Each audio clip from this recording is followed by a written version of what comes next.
Bonjour et bienvenue à une brève introduction à Unity. Je vais vous expliquer c'est quoi Unity, comment fonctionnent les fenêtres de base dans l'éditeur et comment écrire du code dans Unity avec un exemple pour récupérer les entrées d'un joueur.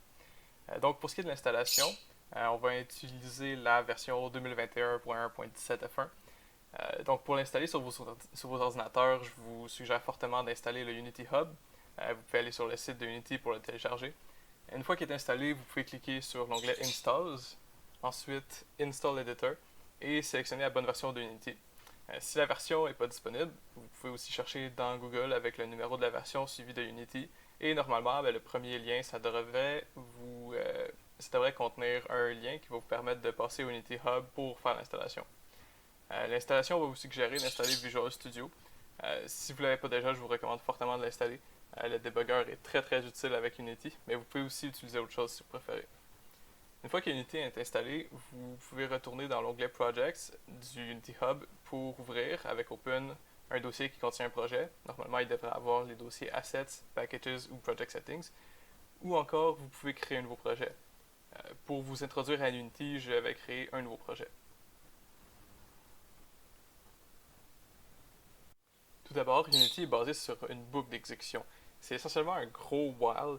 À chaque tour de la boucle, donc à chaque trame du jeu, Unity va mettre à jour tous les éléments du jeu qui sont actifs. Donc environ 60 fois par seconde, les objets présents dans le niveau sont mis à jour. Unity organise les niveaux d'un jeu avec ce qu'on appelle des scènes. La fenêtre de scène permet de visualiser la scène qui est active. Une scène contient un ensemble de GameObjects et chaque GameObject a un transform et peut avoir d'autres composantes comme un box collider, un rigid body, un mesh renderer ou encore une composante créée sur mesure. On peut se déplacer dans la scène de plusieurs manières, mais j'utilise principalement le bouton du milieu de la souris pour le déplacement, la roulette, et Alt en même temps qu'un clic gauche pour tourner la caméra. La fenêtre de hiérarchie montre les GameObjects qui sont présents dans la scène et ça montre aussi quels objets sont enfants ou parents d'autres objets. On peut créer toutes sortes d'objets à partir de la fenêtre de hiérarchie. Par exemple, on peut créer un cube. Les objets qu'on peut créer sont essentiellement des objets préconfigurés avec des composantes. On pourrait, par exemple, créer un objet vide et lui donner les composantes et ça ferait la même chose que créer le cube qu'on vient de créer, par exemple. Ensuite, la fenêtre d'inspecteur permet de voir les différentes valeurs des composantes d'un objet. Par exemple, si on sélectionne notre cube, on peut voir son transform et modifier sa position, sa rotation et son échelle. On peut aussi changer ça dans la fenêtre de scène avec les outils. On peut voir les composants de notre cube dans l'inspecteur. Par exemple, il y a un mesh renderer et un box collider. On peut également lui ajouter une nouvelle composante avec le bouton Add Component. Par exemple, si on lui ajoute un rigid body, le cube va maintenant pouvoir être affecté par la gravité et donc par le système de physique de Unity.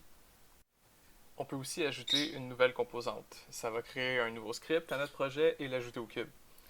On pourra écrire du code pour ce que la composante doit faire et on peut accéder au script soit en double-cliquant sur le nom du script dans l'inspecteur, ce qui va nous montrer dans la fenêtre de projet l'endroit du script dans le projet, ou on peut aussi ouvrir le script directement dans la fenêtre de project.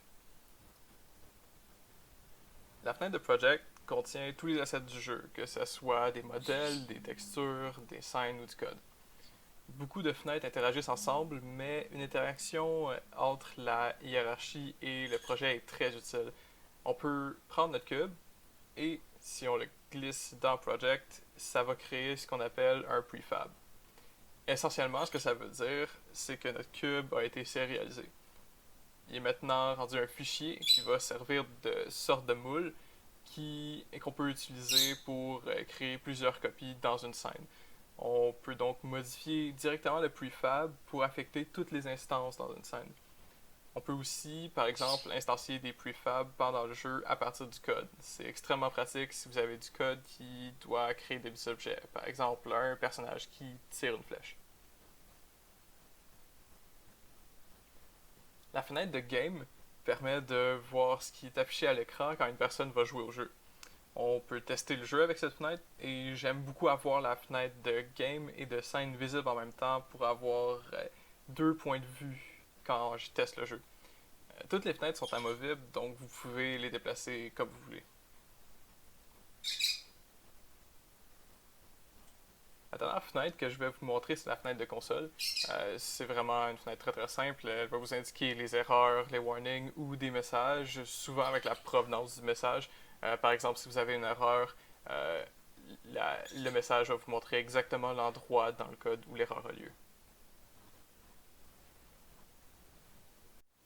Donc, pour vous montrer comment ça fonctionne dans Unity pour créer des composantes et écrire du code, je vais vous montrer comment créer une composante qui récupère les inputs et les affiche dans la console.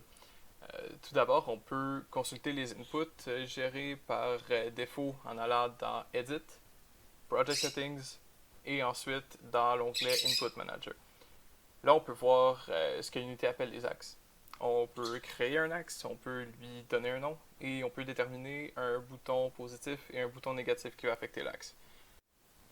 L'axe va varier entre -1 et 1 selon l'état des boutons positifs et négatifs, et la vitesse à laquelle l'axe progresse entre -1 et 1 peut être configurée avec les valeurs de l'axe.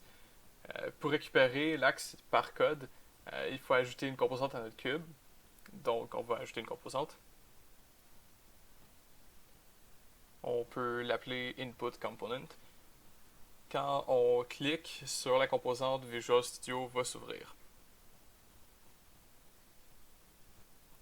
Donc voici une composante vide. De base, on a une méthode start qui est exécutée au début du jeu et une méthode update qui est exécutée à chaque trame. Donc dans update, on peut récupérer la valeur courante de notre axe avec float horizontal est égal à input.getAxis et en parenthèse le nom de l'axe qu'on veut récupérer. Dans ce cas-ci, on va récupérer l'axe horizontal. Ensuite, encore une fois dans update, on peut afficher la valeur dans la console avec debug.log et on affiche la valeur de notre float horizontal sous forme de string. Donc maintenant, on peut démarrer le jeu en retournant dans l'éditeur et en cliquant sur le bouton play. Le jeu va démarrer.